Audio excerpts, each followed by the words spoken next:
Cette saison, à Derrière le volant, nous recevons un nouveau collaborateur. Je parle de Nathan pour nous parler de pneus, parce que qui dit voiture, hein, ça prend des pneus. Des pneus. Oui, c'est super important. Puis là, on va commencer la saison avec une question qui nous revient souvent. C'est quoi la grande différence entre le pneu de voiture électrique, qui est ici, Et les conventionnels, appelons-le comme ça.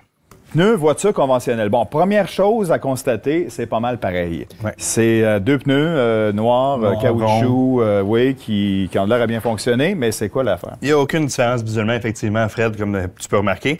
On parle de la composition du pneu. Le fabricant va chercher un pneu qui va être à faible résistance au roulement, c'est-à-dire économie de batterie, économie d'énergie pour les fabricants de voitures électriques. C'est l'objectif du pneu EV, c'est vraiment d'économiser l'énergie de la voiture au plus possible. Donc, c'est dans la structure du pneu. La fabrication elle-même du pneu. Donc, c'est rien de visuel, ça reste un pneu, c'est rond, c'est noir. Oui, c'est ça. Ça se ressemble beaucoup, c'est vraiment la composition de celui-ci là, qui va changer.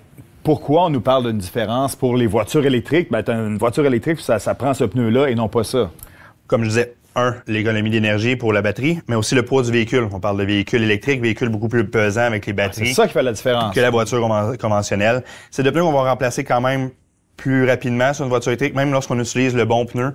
Ceci dit, si on décide de sauver quelques dollars et aller vers le pneu, on va appeler conventionnel, mais l'usure va être encore plus rapide. On sauve absolument rien, puis on veut mettre jusqu'à un certain point des enjeux de sécurité, se sauver quelques dollars. Donc, voiture EV, faible résistance au roulement, durabilité du pneu versus le poids, c'est ce qu'on a besoin. Est-ce que tu as un conseil à donner pour les voitures électriques pour justement faire attention à son usure? Comme toutes les autres voitures, on s'assure de la pression des pneus le plus uniforme possible. On a des capteurs de pression maintenant, on s'assure que celle-ci est respectée, pas trop chargée, va nous aider à la longévité du pneu et bien sûr faire aligner celle-ci au moins une fois par an.